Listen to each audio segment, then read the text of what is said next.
Let's be honest, most of us want to be liked. It's part of how we're wired. We're wired for connection, for belonging, for acceptance. But when you step into leadership, real, present, values-based leadership, being liked can't be the goal. Today, we're talking about something every courageous leader wrestles with at some point: how to lead with heart without getting stuck in people-pleasing, how to choose alignment over approval, and how to make peace with the fact that not everyone will agree with you or even like you. This is The Courageous Exchange, and I'm Deb Carville. Let's explore what it means to lead with courage, even when it's uncomfortable. Approval feels good. It's affirming. It tells us we're on the right track until it starts to pull us off of our path. When we center approval over authenticity, we dilute our voice, we hesitate, we soften our message, we avoid healthy conflict, and slowly we start leading from fear of rejection, disconnection, or judgment, rather than from presence. But leadership isn't about pleasing everyone. It's about staying rooted in who you are, even when the room gets quiet. Before we move on, I want to name something important. Approval isn't bad. Seeking connection, affirmation, or belonging isn't weakness. It's human. And there's a difference between valuing relationships and outsourcing your self-worth. And that's where this conversation deepens. If you're someone who leads with empathy and care, and I know you are, this can feel even harder because you do care. You want to lift others up, bring people together, make things better. And what I want you to remember is this: your kindness is not diminished by your boundaries. Your empathy doesn't disappear when you say no. Your leadership isn't any less powerful when you stand firm in your values. Being heart-led and being respected can coexist. And often, it's that very tension that creates the most meaningful impact. So how do we know when the need to be liked is quietly steering the wheel? It often slips in through moments like saying yes when your gut says no, hesitating to offer feedback because you don't want to seem too much, over-apologizing, over-explaining, or over-editing your words to avoid conflict, feeling drained after meetings because you were managing others' emotions, not just the work. These signs reflect your deep commitment to others. They show that you're engaged, thoughtful, and attuned, and leadership at its best builds on that care by channeling it with clarity, purpose, and courage.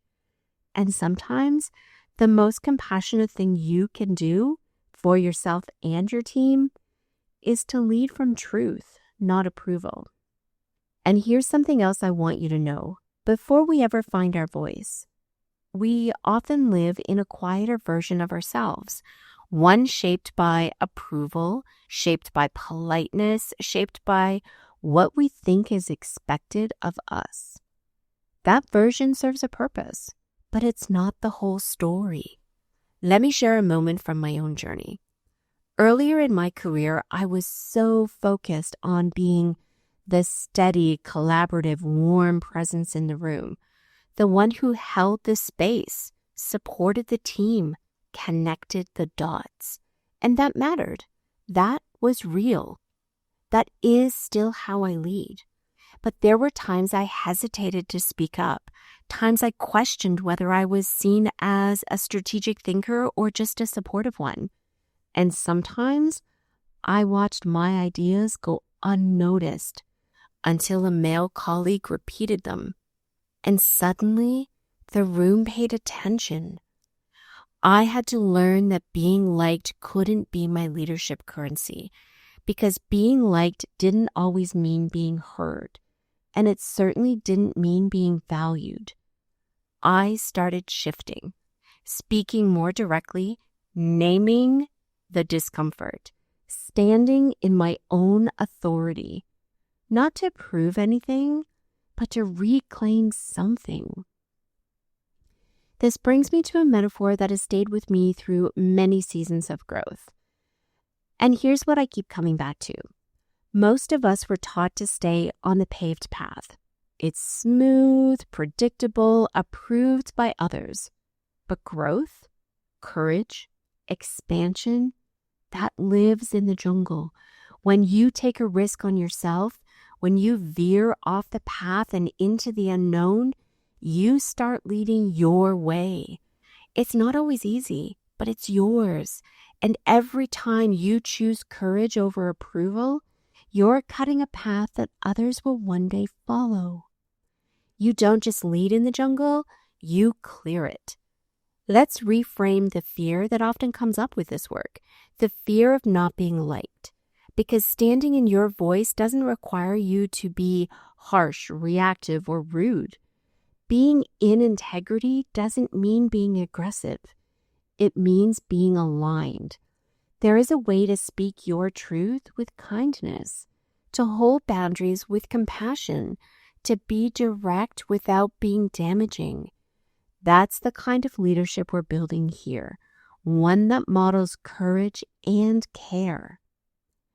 Instead of fearing what others will think, what if you focused on what you would think when you look back at this moment? Instead of wondering, will they like me? Ask yourself, will I be proud of how I showed up? Reputation matters, feedback matters, but self-respect, that's your anchor. And when you lead from that place, something beautiful happens. You attract alignment. You build authentic relationships. You earn trust through consistency, not compliance. And if you're still navigating what it looks like to lead with your full voice, you're not alone. This is the work, and it's brave work. Let's ground it with reflection. Research by organizational psychologist Dr. Tasha Eurich shows that while 95% of people believe they're self-aware, only about 10 to 15% actually are. And one of the greatest signs of true self-awareness, leading in alignment with your values, even when it's uncomfortable. In fact, Brené Brown says it this way: clear is kind, unclear is unkind. Being clear about who you are and what you stand for might not always feel smooth, but it creates the conditions for real trust. Let's ground that insight into something reflective. Think of a moment when you avoided saying what needed to be said to keep the peace. What would it look like to revisit that moment with courage and clarity? Not for conflict, but for connection. Let's turn that reflection into something tangible. Before your next conversation or decision, ask yourself, am I choosing this to be liked, or am I choosing it to be in integrity? That one question can shift everything. Being liked feels good, but being in alignment, that feels true. And when you choose to lead from that place, even when it's uncomfortable, you're not just leading, you're liberating. Keep choosing presence, keep trusting your voice, keep leading with your whole self. Until next time, this is the Courageous Exchange.